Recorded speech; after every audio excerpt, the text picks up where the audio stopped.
to Hot Route Takes. This is our first pod. I'm your host, Brian, and I'm joined with my co-host, Christian Mills. Today we are listing our top 10 NFL quarterbacks heading into the 2023 NFL offseason. With the retirement of Tom Brady, we are not going to list him, but we will recognize him as the GOAT here on the pod. Happy trails, Tom Brady. Without further ado, we're going to go ahead and get into this. Christian, do you want to lead us off? Yeah, I'll lead us off. Number one, Patrick Mahomes, of course. He has 2 MVPs, 5 seasons of having 4,000 plus on passing yards, and has 2 seasons with 5,000 plus. In his second year, he had 5,000. This year, without Tyreek Hill, he also had 5,000. Only had 12 interceptions, and was first in passing yards and in touchdowns. And to me, that just speaks a lot to who Patrick Mahomes is and how good the Kansas City builds around their quarterback and really don't leave him hanging like most teams do. He's been to 4 Super Bowls and has 2 rings at this point in his career. Also, we have seen him playing this season not 100% and plays better than most quarterbacks when they're at 100%. And I think KC winning this Super Bowl against this Eagles team that people counted pretty much KC out and early in the season didn't even believe KC would even be in the playoffs. I think that shows just a lot about KC and Patrick Mahomes and how dominant they are as a team. Yeah, I'm not trying to say everything you already said, but Patrick Mahomes, yeah, he's great. Best quarterback in the NFL. Mahomes and company did not regress after losing superstar receiver Tyreek Hill. Instead, they produced again like a well-oiled machine. Andy Reid masterminding the operation. They gave Mahomes a slew of receivers with different skill sets to complement the best tight end in the game in Travis Kelce. And the emergence of Isaiah Pacheco was the last thing the rest of the NFL needed. I don't know if they would have won the Super Bowl if they didn't have him. I mean, he made lots of big plays this year, and he was also a factor in the passing game and on third down. But Mahomes, all the stats you just mentioned, he led the league in passing yards, another Super Bowl to his name, another Super Bowl MVP, another MVP. He finished third in yards per attempt, 8.1 yards. I mean, the guy can do it all. He's not a limited quarterback by any stretch of the imagination. He can play in structure, he can play outside of structure, he can make every throw from every angle. He can do it all, and that's why he's the best. There's no limitations to his game. But your number 2 receiver? Yeah, number 2 quarterback. Number 2 quarterback is Joe Burrow. I mean, to me, Joe Burrow has just improved since he got into the league and turned Cincinnati around. I mean, a losing culture, he comes in, and I understand Andy Dalton was there and they had some runs in the playoffs, but he has turned everything people thought of Cincinnati around. I mean, has 4,000 passing yards back-to-back seasons and been in the league only for 3 seasons and has already been to a Super Bowl in his young career and only had 12 picks this year. And they built up the O-line this year, and of course, it goes down, not healthy, and he just shows that it doesn't affect him. He just runs around kind of not like Patrick Mahomes and make miracles out of it, but he runs around and shows that even without his O-line, he can still go around and make big plays when they need him. And had 35 passing touchdowns this year. I have Joe Burrow. It might surprise people, but I think he's took that next step. And, I mean, even this year when he met Josh Allen in the playoffs, he came on top. I think Joe Burrow's better than Josh Allen in my eyes. Well, I got Josh Allen at 2. I understand having Joe Burrow at 2, especially with the playoff success and the Super Bowl run and just the winning mentality, if you will. But I got Josh Allen still at number 2. I will say I think Mahomes is kind of in a tier of his own. He's tier 1 and these guys are tier 2. I think it's pretty clear and separate at this point. But Allen is a front runner of the second tier, if you ask me.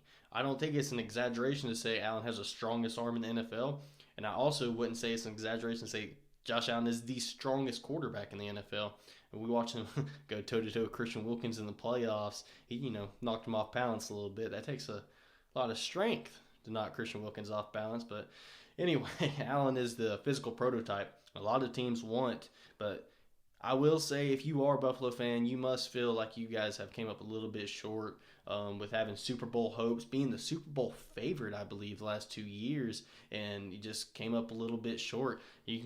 Some people will say it's Ken Dorsey. Some people will say they need a solid number 2 guy. The running game needs to be better. But at the end of the day, Josh Allen is the one out there making plays happen for this team, and they're coming up short in the playoffs. You can't help but think what Josh Allen would look like in KC, right? I mean, even with the elbow injury this year, suffered in Week 10, he put up monstrous numbers again. This is kind of just what we see from Josh Allen. However, he did have a little bit more critical mistakes this year in the red zone particularly, but I still think he is the ultimate quote-unquote gunslinger type quarterback. His blend of incredible arm talent, size, and speed make him a really special player in my eyes, enough for me to put him over Joe Burrow, but I do see the appeal of Joe Burrow for sure. Your third quarterback? Yeah, number 3 is Josh Allen. Like you said, I can see people push and bump Josh Allen and Joe which way you would like, but like I said, Josh Allen's my 3. I think 6'5", 237, and has a cannon for an arm, and was second in touchdowns and QBR. And like you kind of hinted on, he's really only got one proven guy in Diggs in a lot of people's eyes. So I think, they go into this offseason, gets another weapon. I believe Josh Allen can show people even more of what he's got, maybe not hidden, but more on a consistent base, show people like he's got that gunslinger arm, and he's up there in the league on top quarterbacks, and going to show people and maybe hopefully get Buffalo to maybe that promised land that they've been projected these last 2 seasons. I watch him, and honestly, he's like an old school halfback at the quarterback spot. You see him, like you said, hitting some big defensive linemen and knocking them off balance at quarterback position. Not much. Other than him, I can't think of one guy off the top of my head that's, knocking defensive ends on their butts. That's, to me, insane. But I have Josh at 3. All right. Well, I got Joe Burrow at 3. I know you touched on him just a minute ago, but Joe Burrow did finish with PFF's highest passing grade. He was spreading the ball around all year to a slew of high-end pass catchers. He's got guys out there, Jamar Chase, T. Higgins, Tyler Boyd. However, a bunch of those guys did miss time this year, and Burrow didn't miss a beat. Burrow isn't special in the same way the 2 guys ranked above him are, but he's a general on the field, and he's always ready and equipped for the big moment. He knows where to go with the ball. He has one of the quickest processors, dating back all the way to his time at LSU, finishing the season with the quickest time to throw this year at 2.2 seconds, while still averaging more yards per attempt than Allen. His processor, his accuracy, his moxie, his ability to step up in big-time moments, all of those things is what I think separates him and elevates him into the second tier with Josh Allen. But, man, Joe Burrow for sure has a long career ahead of him, and I'm sure he's probably going to get back to the Super Bowl one of these years. But, that's why I have him at 3. Your 4th quarterback? Yeah, number 4 is Justin Herbert. He's been in the league for 3 years and has never had under 4,000 passing yards. And even this year with the hurt rib, he shows how much of a dog he has in him. As they were saying, he goes out there and just still throws it anywhere he wants to with that hurt rib. And to me, that's very impressive. And this season with hurt wide receivers in and out the lineup, he had only 10 picks this year as a career low in interception percentage at a 1.4 and was second in passing yards. And that's without all his guys out there on the field with him, and made it into the playoffs this year. Not a good way to exit, but that's not what we're here talking about. The Chargers went and got their new offense coordinator, Kellen Moore, which I think will just help Justin, open this playbook, and hopefully they keep him more than 1 year, to then Justin Herbert can actually have an offensive coordinator for more than a year in his career. But I think he'll open this playbook up. They figure out what they're going to do with Keenan Allen's contract, bring him back, get Mike Williams healthy, and maybe Josh can take that next step at wide receiver 3 for them, or they can maybe go out and get a guy. But I think Kellen Moore opens this playbook, and we see not a new Justin Herbert, but just this offense at full effect and what they can do. So I have Justin Herbert at 4.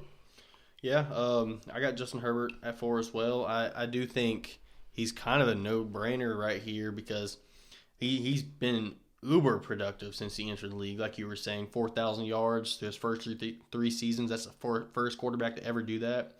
And obviously, the big arm, it jumps out of the screen at you. It's the first thing pretty much anyone notices. He can make almost every throw. But he may not have put up the same monstrous numbers he did his first 2 seasons. But I would say this is his most impressive season to date as a pro. This season, Herbert had to make do without many of his key playmakers. Allen, Mike Williams missing time. That Chargers receiver room could definitely use some more depth. Josh Palmer, he looks like he might be a good piece, but ideally he might need to be that 4th guy on a roster right now until he proves himself a little bit more. But with Mike Williams having the injury problems and concerns, and Keenan Allen also has an injury history, it's probably best to get another playmaker. So the same thing that happened this year doesn't happen again, and they end up having to rely on those depth guys, and they're just not able to produce. This year, Justin Herbert really had to funnel his passing attack through Austin Eckler, lowering his yards per attempt significantly, and really his yards in total this year, making the offense overall less effective. But this was not an easy year for him. He also fractured some rib cartilage in week 2. A lot of quarterbacks would have crumbled under all these circumstances, but Herbert rose to the occasion. And if I had one gripe, though, about Herbert, it's this. I don't know if he does have that quote-unquote dog in him. He looked flat in the playoffs this year, but I do think Herbert deserves a good portion of the blame for these fourth quarter collapses that they've been having. He just can't put them away at times. I don't know if that's him. I don't know if that's Staley with some of the ridiculous fourth down calls, but I definitely think Herbert is a stud. I think he's going to continue to grow and develop, and it's really on the Chargers to put it around him. They failed Phillip Rivers for years and years and years and years. I would hate to see the same thing and the same story happen again with Justin Herbert, but the ability to make every throw is what separates him from me, and that is the end of the second tier of quarterbacks, in my opinion. But your fifth quarterback? Yeah, my next guy is Jalen Hurts. He's played 3 seasons for the Eagles, and people kind of forget when he first got there, it was the whole Carson Wentz, and we've seen how that's kind of turned out, but he's averaged, his first year, only 70.7 year. Granted, he didn't have that much play time. That was his rookie year. His second year was 209 per game. Then he got 246 this season. And his interceptions, year 1 was 4, year 2 was 9, and year 3 was 6. And to me, he this year shut a lot of the haters up, saying that he couldn't throw the ball and he was just, running around, and he just didn't have the arm talent there. And I think this offseason, you heard in his camp that he was putting in the work, and I think this season like I said, he shut a lot of the haters up. He was 4th in QBR this season, and last year his QBR was 54.6, and this year it was 66.3. I understand going to get a guy like A.J. Brown, that helps you also a very, very, very much. And having Devontae Smith on his team, that's a very good, to me, a top duo in the league. And also, he's with the Eagles, that number 1 rushing team in the league that he does play an effect in, helps him a lot in his passing game. But the only thing that scares me is they lost their offense and defensive coordinators, but I think their head coach I think he was maybe calling a little bit of the plays behind the scenes. But I think Jalen Hurts is 5, and I'm excited to see what he has next year showing. Gotcha. I have Aaron Rodgers at 5. He is the savvy vet at this point. He's the old man in the NFL, I guess. Now that Brady's gone, he's the last of the remaining great quarterbacks from the 2010s era. Brady, Rivers, Breeze, Manning, Roethlisberger, all these guys leaving the league. It's kind of crazy still seeing Rodgers there, but this is just another guy with a really special arm, man. This year was kind of a down year for Aaron Rodgers.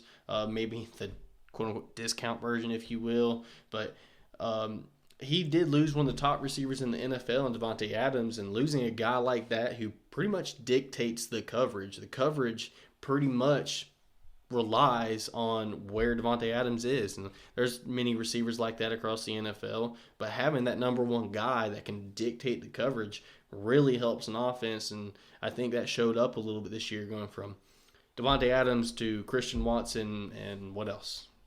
So that's kind of why I think he had a little bit of a down year. He did have some head scratchers on tape, but I would say overall Aaron Rodgers is still a really high-level quarterback, especially if you equip him with the right pieces. But this is a good example of that. His passer rating was down 20 points from his 21 campaign. He threw 12 interceptions this year and had 13 interceptions the previous 3 seasons combined. I think Rodgers can bounce back. But at this point, you're looking at the team he's got there. Maybe he leaves Green Bay. I think it'd probably be best for him, but age is definitely a concern moving forward. But, however, he's still an elite quarterback for my money. The release, the quickness of the release, the accuracy, and just his knowledge of the game and experience is what separates him above some of these other guys. That's Aaron Rodgers at 5. Your 6th quarterback? Yeah, number 6, I have Aaron Rodgers. It's like you kind of hinted on, his passing yards and things wasn't like it was the last 2 seasons. This was the first time since 5 seasons he didn't go over 4,000 passing yards. This season he only had 3,695 passing yards. I understand he had a young wide receiver crew, but as an elite quarterback, as people like to say him, and the back-to-back MVPs, the drop-off play like it did kind of shocked a lot of people. I understand Christian Watson did come on late in this year, but I think kind of what hurts Aaron, he likes his guys, but he's got to understand he's an old man, and the guys he likes, like Randall Cobb, they're getting old in age, so it's kind of like the front office need to kind of tell them, maybe we go get some guys that we think will benefit you more if he stays in Green Bay. I think, they build up some more guys that can maybe take that next step at the wide receiver position. I understand their tight end's also going to be a free agent to maybe sneak in good tight end in the free agent market or maybe draft a guy. But I think Lamar still has, like you hitting on, everything is still there with Rodgers. He can make any throw in the field. He's one of the smartest quarterbacks in the league. I just think it's, if he stays in Green Bay or goes somewhere else, the pieces they put around him, I think since the whole back-to-back MVPs and the COVID toe, he just is maybe not lost a step, but the team just lost, like you said, Devontae Adams, and that plays a big effect. But Aaron Rodgers is still an elite quarterback in this league. Yeah, I'd have to agree. However, my number 6 quarterback is one you just talked about, and Jalen Hurts.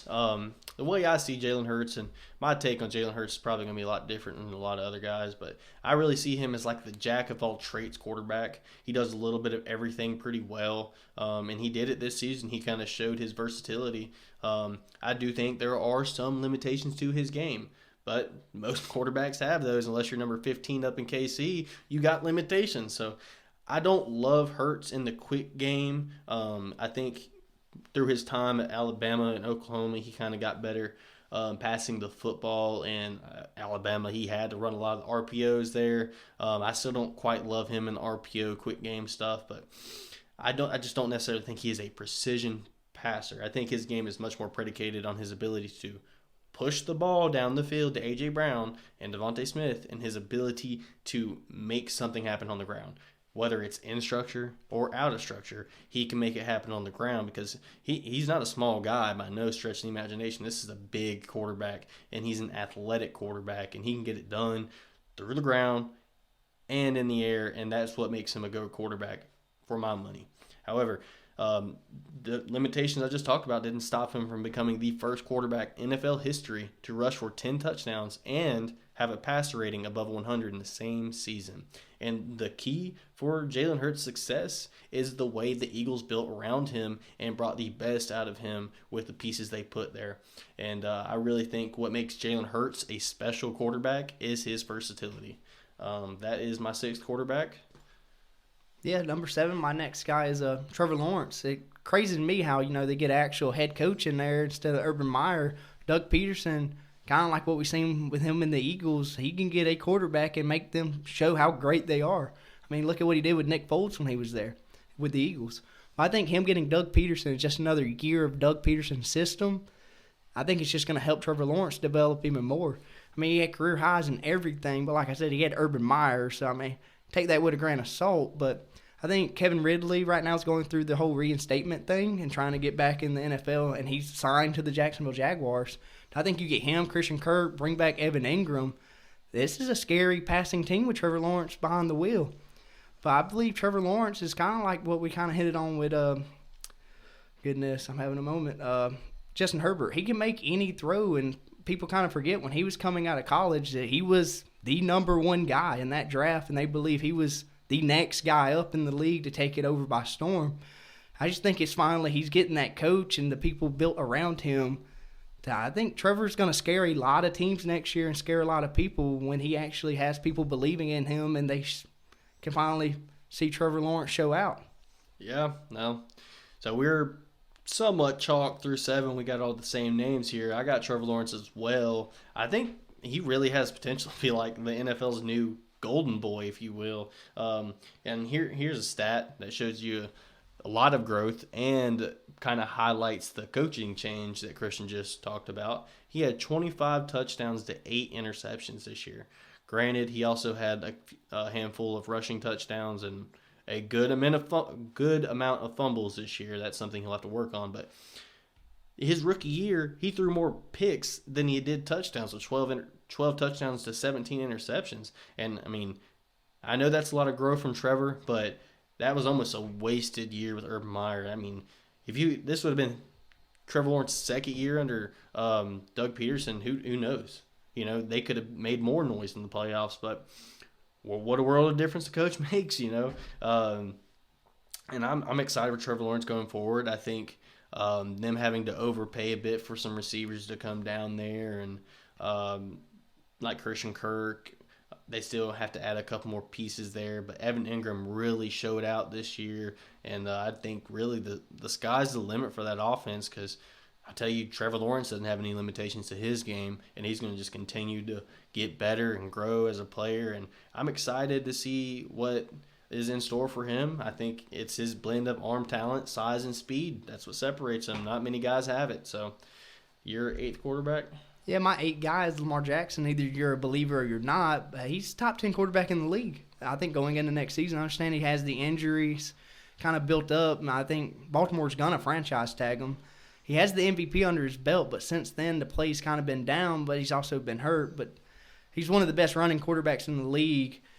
I just think them firing Greg Roman and actually going to get a new offensive coordinator could maybe help Lamar definitely, because Greg Roman liked to run at times that it didn't need to be. I mean, defenses were pretty much guessing what they were going to do before they even knew what they were going to do. So I think Baltimore franchise tag Lamar. He goes and gets maybe, Alan Lazard's a free agent, DJ Shark. They go and built up some of these guys, and they got the Georgia offensive coordinator, and they have 2 good tight ends in the building. And we've seen what Georgia did with their tight ends and how Baltimore's already been using Mark Andrews. So I ain't going to say he's going to maybe have a MVP year like he did his first year in the league, but I think Lamar can show a lot of people back up. I think it was 2018. 2018? MVP second year, I think. You might be right. I think. But anyway. I think they build Lamar an actual cast. I mean, the last really 2 years, we've seen the wide receivers they've gave him, and it's just not been nice. Like, I love Deshaun Jackson, but he should not be your number 1 guy on the team. But I have Lamar at 8, and I'm excited to see with their new OC what Lamar brings to the table next year. I got you. I got a different quarterback at number 8. This might be where we start to differentiate a little bit with our quarterbacks. I got Tua Tagovailoa, and I understand a lot of people are not going to like that, but he finished the year as PFF's 4th-ranked passer. He had the 2nd highest passer rating in Miami Dolphins history with a 105.5 passer rating, which led the NFL. He averaged most yards per attempt with 8.9 yards per pass attempt.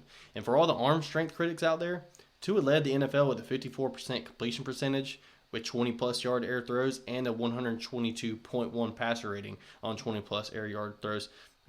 First in both categories there. And I understand he may not have a cannon, but he can push the ball down the field with no problems. Like, that should not be a concern moving forward. And if anyone says that, I just encourage them to watch the tape, man, because he did it all season long. I think to his accuracy, anticipation, the quick release, quick footness, it's a pretty unique blend of skills, and McDaniel is getting the most out of it by allowing Tua to attack the middle of the field with 2 elite speedster receivers. Can't forget about that part. They are elite. He gets great weapons, but at the same time, this is the only quarterback in the NFL, I feel like, where that matters.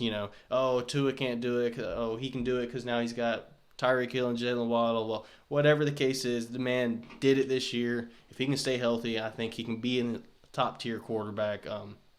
The offensive line was improved, but it's still ranked 24th in the ESPN's team pass block win rate and 21st in teams run block win rate. So, I mean, it was pretty obvious the rate and style of play difference when Tua was out of the lineup. I mean, the offense fell off a cliff. It was not the same. It was a shell of itself. And with Tua, the main thing is the concussions and injuries. Those are definitely a concern moving forward, but the ability on the field is proven and should not be questioned. And if Miami is to fulfill their Super Bowl aspirations, they will need to shore up this offensive line and protect their franchise quarterback. But that is my number 8 quarterback. Yeah, my next guy at 9 is Justin Fields. I believe, they actually go out with this cap they have this year, I think first in cap, and build weapons around Justin Fields, it's going to be scary in Chicago. I mean, he only played 15 games this year and was 7th in rushing. And yes, 7th in rushing, not at the quarterback position, in the league. He had 1,143 rushing yards. I think early we seen that the play calling wasn't that good in Chicago, but later in the season it looked like they really turned it around and let Justin Fields be himself. Justin Fields has played in the league for 2 years now, and each year has had a new coach. That's kind of like the Trevor Lawrence thing. We've seen this year they got a coach. He hasn't proved that he's the right guy yet, but maybe just a guy that believes more in him than their old head coach did. Matt Nagy came from, KC, so how much was it really him more than, Andy Reid calling the plays up there? But I think, for Chicago, they just need to believe in Justin Fields and give him the weapons with this cap, and he has the arm talent. We've seen it in college. I understand that's college, but he's made some throws in the NFL that, you kind of sit there and go, wow. I mean, so I think, they go and get Claypool this year. It just didn't really pan out. But I believe you go get him some weapons and definitely help this O-line, because it's kind of going to be like Lamar if they keep letting Justin Fields run around. Just how many shots can your franchise guy take before it takes a toll on his body, before you actually see how much he has? But I have Justin Fields at 9. I'm just excited for them with this cap to see what Justin Fields can go into next year. Yeah, I know this is crazy, but I also have Justin Fields at 9. I mean, I really, truly think that he has the most unique blend of arm talent and physical speed and power in the NFL at the quarterback position. There is no quote-unquote glass ceiling to what Fields can be as a player. He is a special player. And I understand his passing numbers won't exactly jump off the screen at you. But, I mean, you can look and watch the tape, and this guy can make the throws, man. I mean, of course, there are some things he needs to clean up with some of the technique, and I understand some people, docked him for having an elongated release, but that doesn't bother me. I understand he's probably not going to be super proficient and have run a quick passing offense and things like that, but the guy can push the ball down the field. If you watched him at Ohio State, the guy can sling it. I mean, throw back to the 6 touchdowns versus Clemson. I mean, he played out of his mind in that game, showing incredible toughness, taking shots to the ribs, and was in obvious pain, but finished the game and showed incredible arm talent. Everyone remembers that 56-yard touchdown he threw over the top, but I think that Fields' ultimate downfall could be his willingness to invite contact. I mean, at the quarterback position, you need to be available. That's first and foremost. You're the guy, and so much of the season hinges on the quarterback, and especially a guy like Justin Fields.